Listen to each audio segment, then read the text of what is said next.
Hey girl, welcome to the Get Your Guy Coaching podcast. My name is Anwar White, but you can just call me your own personal dating and relationship coach.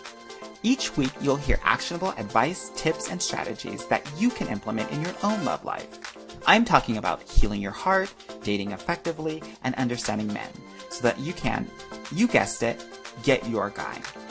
Are you ready to level up your love life? All right, let's go. I never felt the way I do about anyone but you. Hello, everyone that's coming on. Good to see you all. I'm going to be talking about healthy masculine energy tonight. Why? Because so many women that I talk to don't know what that looks like and are confused by what they think is like masculine energy, but it's really just toxicity. So in the comments, let me know like what you think like healthy masculine energy is, because what I hear from a lot of different women is men are supposed to come up to us and talk to us and approach us and touch us, and they should be planning the dates. They should be doing this and doing that, and oftentimes that might not be what the true like healthy masculine energy is all about. And so I want to make sure that when you are evaluating like masculine energy, that you have a good understanding of what's healthy and what's not, right? Why are we talking about this? We're talking about this because there are a lot of women out there that have a problem identifying the health of the masculine energy that surrounds them. And one of the reasons why that's the case is because of the way that you may have experienced masculine energy in the past. So let me know in the comments if like how you experienced your father, right? And I'm going to just throw out a couple of different things because I have consultations all the time. And one of the things that I hear a lot about how women experience their fathers is he was physically absent, meaning he either was working a lot and wasn't home a lot, or he left the home and you were brought up and raised in a single family household, single parent household, or by a single mother. So physical absence, right? That's not healthy masculine energy. The other thing that I want to offer to you is that another thing that I hear is that he was emotionally unavailable. So he would work, come home, but he wasn't actually there to give you the attention that you needed from more of an emotional place. So like you couldn't be upset, you couldn't be sad, couldn't be too happy, you couldn't have all of these emotions because he wasn't there to hold that space for you, right? And maybe because he didn't have the capability to do that. But this is important for us to get clear and have awareness about if we're going to get clear about the foundations and the definitions of that, what we have in terms of masculine energy. Yeah.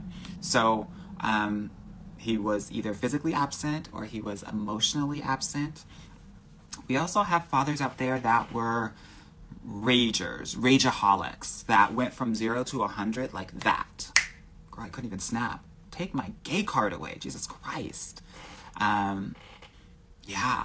So if you had a rager that went from 0 to 100 and that your job was just trying to keep the peace, right, and not get hurt, then your definition of what masculine energy may look like or feel like could feel dangerous or an opportunity where you have to keep the peace around you. Let me know if that is the case for you in the chat. Someone's saying, my dad provided everything but would come and go often and is still emotionally unavailable. I would cry and he would buy me stuff or give me money. Girl, you beat me to the punch. The next one that I was going to say was he just gave me material things, right? And a lot of men do this to compensate for their emotional unavailability. But the foundation of that is I expect my man to pay for everything. And that's how he needs to show me love, right? Because my dad did it. So that's what love is. And oftentimes that's not what love is, right? So something for us to think about. Okay, so we talked about 4 major things, whether it was physical absence, whether it was emotional unavailability, whether it was using money as a tool to try to make you feel better, manipulate or control. And then we also had like emotional dysregulation from our fathers, right? This is what it's like really important. And with that dysregulation, the subset of that is like any sort of drugs or alcoholism that's involved with that, because that messes with your emotions and your ability to kind of think rationally, right? And so your emotions are all over the place. So that's like another category, but also kind of like a subcategory of emotional dysregulation and anger, raging quite a bit, right? Those are the things that I often hear about when it comes to experiences with our fathers, right? This is important because if that is your foundation of masculine energy, then you will seek those things out in your adult romantic relationships because those things feel familiar.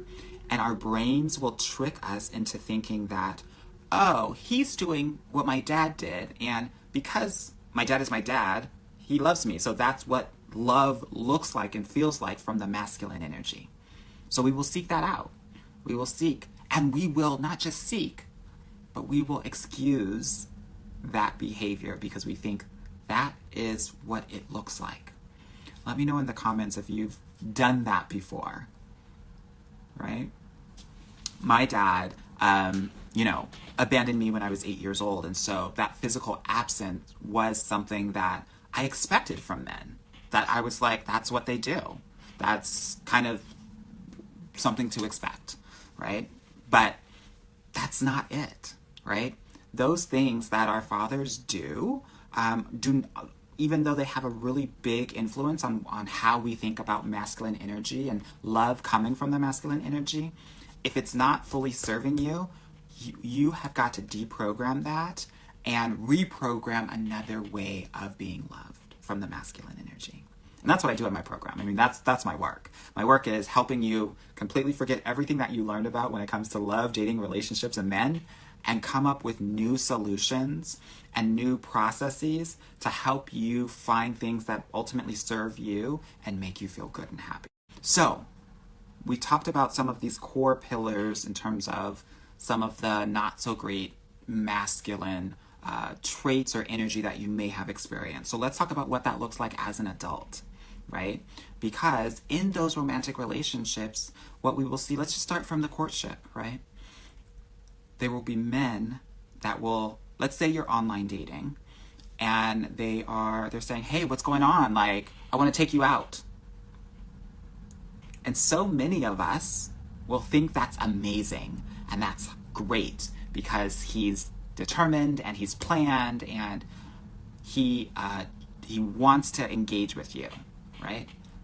But I want to offer to you that if you are coming from a masculine energy that was physically absent, that's going to feel good to you because he's giving you the attention that you feel like you need. But in reality, it's actually not great. It's not healthy energy because healthy masculine energy is actually about focusing and making the first priority a woman's happiness, a woman's safety, a woman's security, a woman's comfortability and comfort. So healthy masculine energy is, hey, a man in the comments is saying, I think you're wrong. Anytime a man disagrees with me, I know I'm on the right track.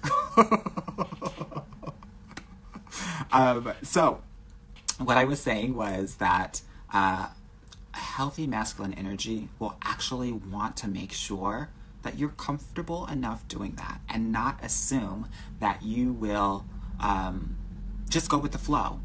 He has to actually check in with you. He has to make sure that that's comfortable for you, right? So many women are conditioned and programmed to think, no, he's a man with a plan and he's saying what he wants. I don't care if he's saying what he wants. He's got to check in with you first to let you know that that's okay with you. That's what this is. You and your feminine energy have to feel good about the things that are happening. And if not, be able to speak on that. It's the same for when he calls you without actually asking you if that's okay. There are so many women that are going to be starved for attention and for prioritization that they are going to feel that that's a good thing. But if someone doesn't know you and they're just calling you whenever, that's actually a disrespect of your boundaries. He actually should be asking you if it's okay first. Can't just be randomly like walking into somebody's house, because that's the equivalent of that. No, you would knock on the door first. You would say, hey, how's it going? Are you there? Or you would call first, actually, before you would just go on to somebody's house. It's the same in the courtship phase with men calling you. You let me know if you've experienced in the chat guys randomly calling you without consent. This is what we need to think about, right? That's what we have to think about. Because it's your happiness, it's your comfort, it's your preference that he should be looking out for. If that's not happening, then you can't feel safe in that relationship because you won't have a say, you won't have a voice, you won't have power. You'll be a mute, no voice, no needs, no wants, no desires, because he's thinking about him and what he wants to do, not what you want to do. And you're just along for the ride, right? Someone's asking, what about texting all day long, nonstop? So it's an interesting question because it's really going to depend on where you are in the courtship phase. If you are, let's say, getting to know each other, and he's excited about you, he's probably going to text a lot. It's up to you to set that boundary and say, actually, I had to tell that to one of my clients today. She's really deep entrenched with someone right now, and they're doing really well, but it's taking up so much of her time, and I had to coach her to set that boundary and let him know, hey, I'm really busy this week, but I won't be able to get to your texts all the time, but I'll probably be able to get to them, after 3 or whatever. And that will generally tell men, okay, maybe I should just text her at 3 or later, right? So there are boundaries that are important for you to set in these situations, right? Some people are saying many men aren't being taught that way. I know they're not. And that's why 80 to 90% of the men that are out there will not be your guy, right? I think it's important for you to know the love and dating statistics before you go out there and get frustrated with these guys that aren't showing up for you or doing just whatever the hell they want to do without consulting you and getting consent from you, right? You're right. Many men are not being taught this way, but there's about 10% that are, and those are the 10% that we are going to actually engage with, right? Someone was saying, I thought asking first was a little annoying, but I get it now. You asked for permission to call. Yes, ma'am. Yes, ma'am. Yes, ma'am. And what do I do? What do I tell my clients when they are actually setting up, let's say, a phone date, right? I tell my clients, you give them two specific times that are going to work for you. Hey, I'm so excited to be, to call you or to talk to you. I'm looking forward to talking to you. I'm available tonight at 8 p.m. or tomorrow at 6. Which one works best for you, right? And then he's able to choose which one's best for him, or if both of those don't work, he'll obviously propose a time that works for him, right? This is letting him know, these are the times that you actually call me. That's it. You can't call me. And if men are calling you without consent, do not answer. They don't know you like that. They don't get to have access to you like that, right? I don't want you to think that that is something that is healthy, because it is not. Again, we're talking about emotional availability here. And part of emotional availability is also being empathetic and putting yourself in someone else's shoes and seeing how they would receive something that has not been asked, right? Yeah, think about it. I know I'm not the only person that gets weirded out when somebody knocks on my door. Yes, I know we're living in a civilization, but I'm like, wait, unless you're the Amazon person, what are you doing here? Right? Yeah. Darylyn is saying, wow, never thought about it like that. This is why we're having this conversation tonight. So we can start having different standards for these men. Because what you're thinking is healthy, masculine energy can get toxic really fast. Yeah, someone said in the chat, I always say, you called out of business hours. Yes, girl, I love that. The operations were closed. No, I just don't answer. I tell my clients, don't answer and don't respond, don't do anything. And let him come to you and say, hey, I called you. Oh, okay, great. I didn't think that we actually agreed upon a time. But I'm more than willing to talk to you like at an agreed time. And then you give them the 2 dates, right? As a woman, you are the leader of the relationship. You set the pace and you set the emotional depth. And I don't ever want you to forget that, right? Men that are ready for a relationship will always want to make sure that you are taken care of and that you are feeling good about everything. So let's take another step. Let's say we're on a date, yeah? Or let's say we're trying to figure out where we're going to go for the date. And he may ask you, hey, what do you feel like? And there are so many women out there that are like, ugh, this guy's not a good guy. This guy's not ambitious. He's not take charge. What I want to offer to you is that he actually is asking you because he wants to make sure that it is something that is pleasing to you. That he doesn't want to set up this date at a seafood restaurant and you hate seafood. He doesn't want to take you out to this thing that you're not going to have fun at. That's why he's asking. He's not asking because he can't make a decision. As humans, we make 60,000 decisions a day, right? It's not about these men not being able to make decisions because that's what they do all day, every day. They're doing that because they want to make sure that you're going to have the best time possible. So instead of getting mad, who gets upset when that happens? Give me an emoji in the chat. Who gets upset when a man says, hey, what are you feeling like? What would you like to do?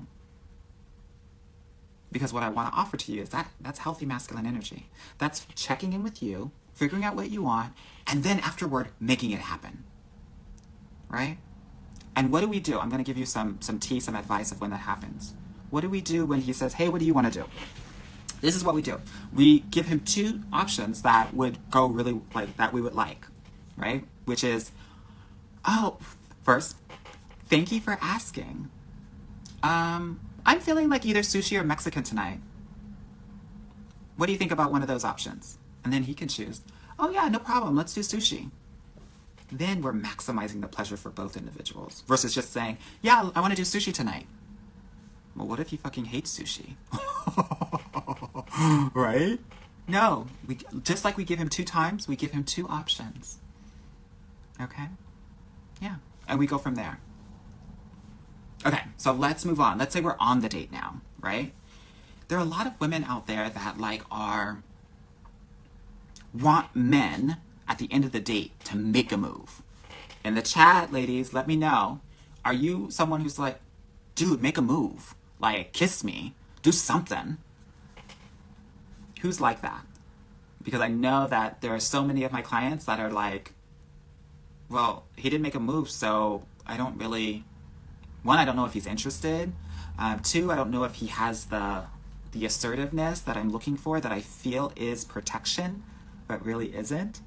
Uh-oh, some people are saying they don't want to kiss him. I don't want his spit. Okay, girl. Someone's saying not on the first date. No, not on the first date. Yeah. Here's a lot of people are saying not on the first date. Girl, if you're feeling him and he's hot, you're going to want it on the first date. You're going to want a kiss from him. And things are flowing. And I say that because most of my clients are only dating high quality men when they're physically dating men. So I hear this all the time. So I want you to think about a guy that you are vibing with, that is attractive, that you had great conversation with. I'm like 9 times out of 10 sure that you're probably going to want something to happen. Yeah? Yeah, right. Caramel Coco saying, if I like him, that's me. Let's assume that you like him, because most of my clients are going out with men that they actually like. Yeah. Another person is saying, I like when they respect my personal space. This is exactly what healthy masculine is going to do. He's going to be overly respectful of your boundaries. And he probably really won't make a move like that on the first and maybe the second date. So if you have men that are touching you, making moves on you, and assuming that that is okay because that's what they want, and they're not thinking about you, I'm not loving that. And look, girl, I'm not a prude. honey, I'm the boy who is kissing 6, 7 people up in the club, right? That's not like, a girl loves her kissing, but I'm also the coach that is getting people into relationships every week, and I know what it looks like. I know what the healthy courtship and dating looks like. And one conversation that I have to have with so many of my clients is, he hasn't really made a move yet. Why? Because he's being overly respectful of your boundaries. And in the healthy masculine energy, that's what should happen. He should be revering you, not thinking that you're a piece of meat that he can just do whatever he wants with and objectify you. Now, there's a difference between the action and the words, right? If he's complimenting you, if he's saying, oh my God, I'm having such a great time, I want to see you again, all of that, that's different. But the physical act of acting on you, right? That's a lot. And I think that women get conditioned through Disney, through rom-coms, through movies and media to think that that's acceptable. But let me know in the comments, y'all. I'm pretty sure that many of you have been in a situation where some guy randomly kissed you and it felt assaulty. I didn't want that, but he did it anyway, right? A guy in his healthy masculine energy would never want a woman or someone in their divine feminine energy to ever feel that way, because he's thinking about that. But a toxic masculine energy person is not. He's going to do without thinking. Yeah? Something to think about as you are going through the courtship phase. Yeah? Whereas before you might think, oh, he's into me, right? Because he's doing that. No, girl, he's into you when he's not doing that, because he's respecting your boundaries and he wants to make sure that you are as comfortable as possible. Yeah. I know I'm saying everything that is completely different than maybe what you have thought or what you have been taught. And so if that's the case, put it in the chat. I want to know, because so many women are going about this in a way that doesn't fully serve them, and it's not a cute look, right? Yeah. Someone is saying, a man making a move too soon is a red flag for me, sexualizing too early on. Totally. Someone else is saying, I had a guy tell me he wanted to go to his place for wine instead of the restaurant. Instant block. Totally. Totally. That's right. Okay. So can you see how we may think that things are healthy masculine energy in this courtship phase, but maybe it's not? Can you see how we can be tricked or programmed or conditioned to think that?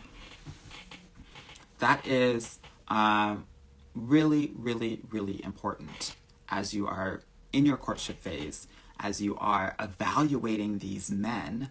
I was just on the phone with someone, a consultation, and she was saying, yeah, the guy put a location and said, meet me at 8 here. But do I want to go? But did I say I wanted to go to that place? Is that going to be a good place for me?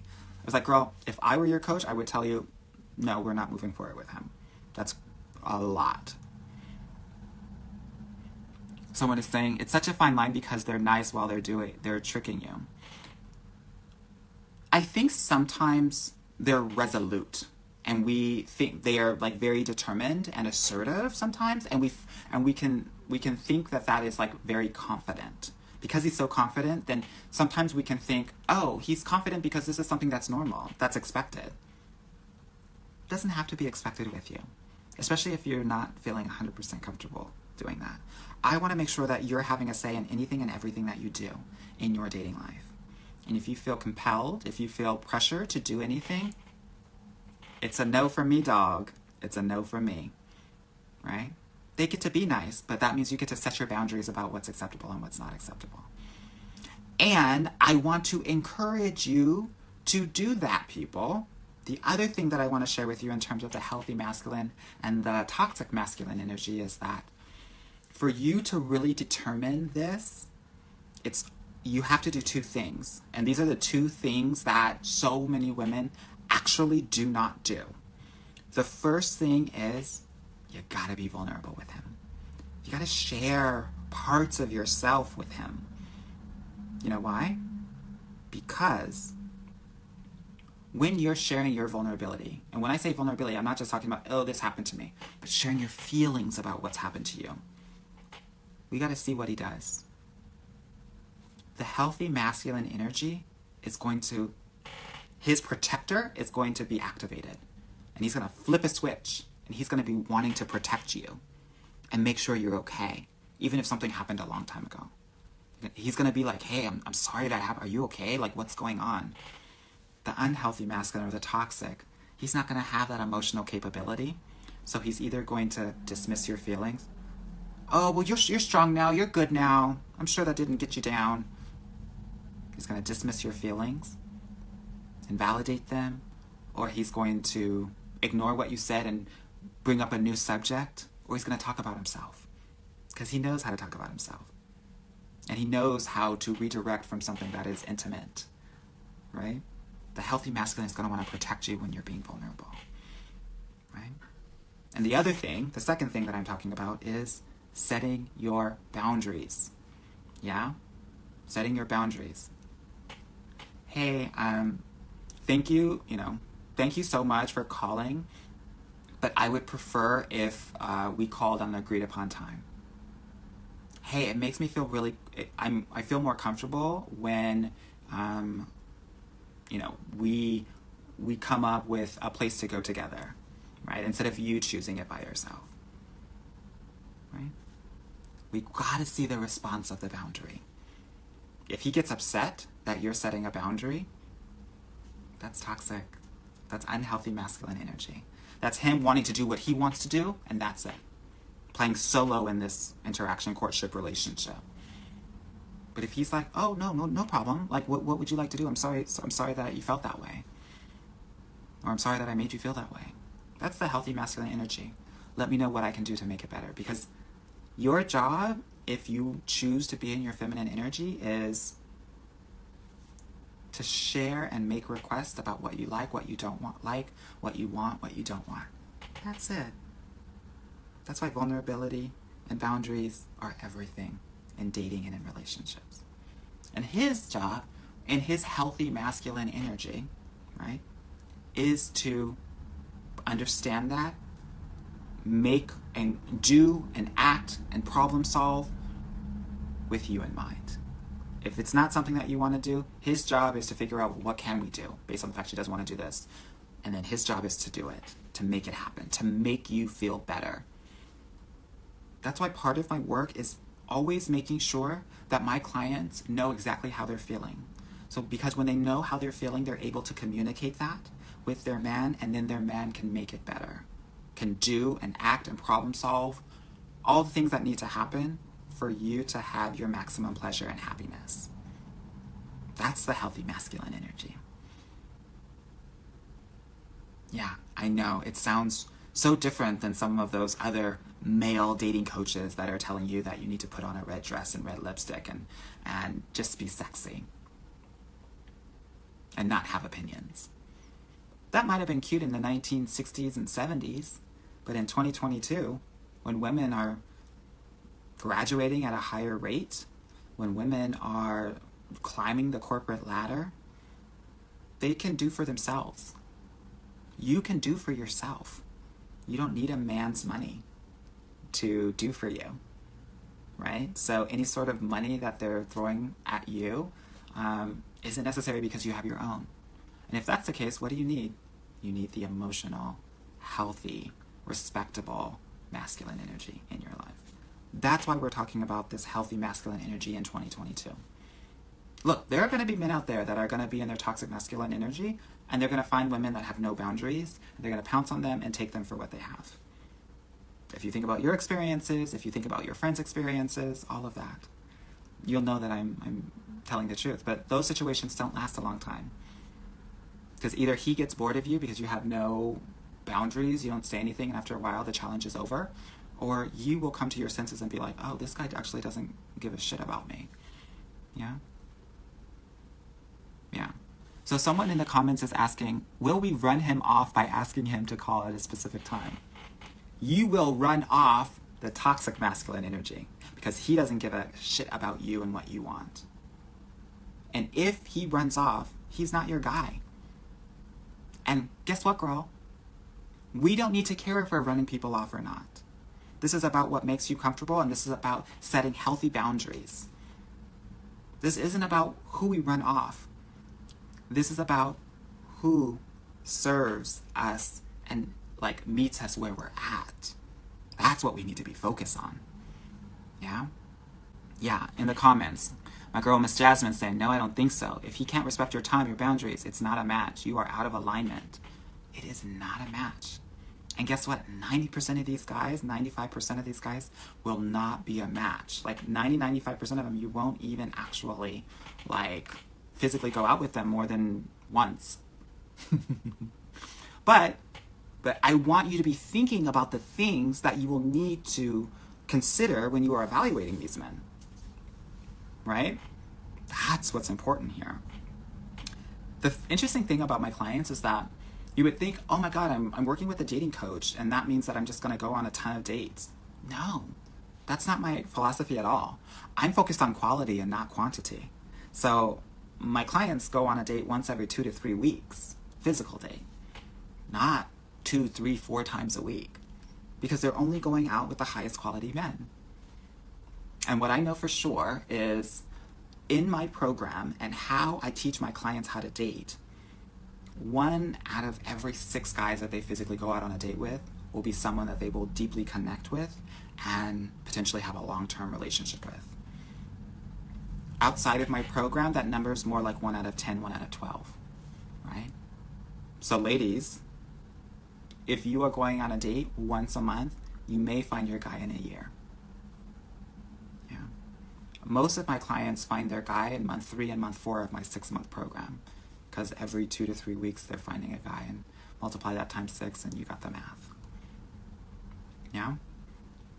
I hope this was helpful and has challenged you to think about this a little bit differently in terms of your foundational definition of masculine energy and how we need to be thinking about it now as you are dating, right?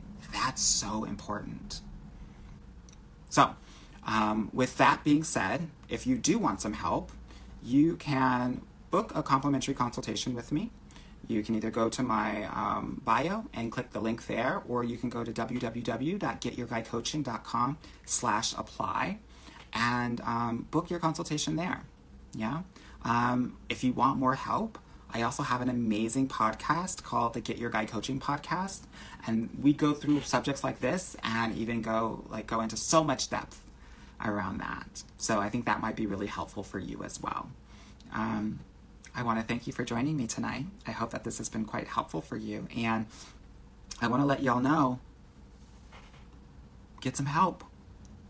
Learn how to do this differently so that you can get different results. And I'm hoping that through looking at the behavior of men in a different way, that you will be able to evaluate and filter and vet them differently so that you, like my clients, can meet high quality men and get your guy. And or you can just become one of my clients and get your guy. Yeah, this week, one of my clients in Chicago got her guy, and last week another client of mine in Chicago got her guy. Honey, these men are getting their guys left and right because they're doing things differently and they know what to look for in men. They have a framework and a guideline to kind of follow when it comes to that. And if that's something that you're interested in, connect with me and we'll make that work for you. Okay? Because I'm 100% confident that I can help you. I've been doing it for 85% of my clients within my program, helping them get their guy. But if you are in my program and you don't get your guy within the 6 months, you stay in my program for another 6 months until you get your guy. It's like a no-brainer. We're going to get this done for you if you can be honest about where you're at and where you want to be, and this is a priority for you. Alrighty? All right, my loves. Have a good evening, and I will talk with you soon. Bye-bye. Hey, girl. Thank you so much for listening to the Get Your Guy Coaching podcast. If you like this episode and want to talk with me personally, please book a free consultation at www.getyourguycoaching.com/apply, or subscribe and leave me a review wherever you listen to your podcasts. Talk soon.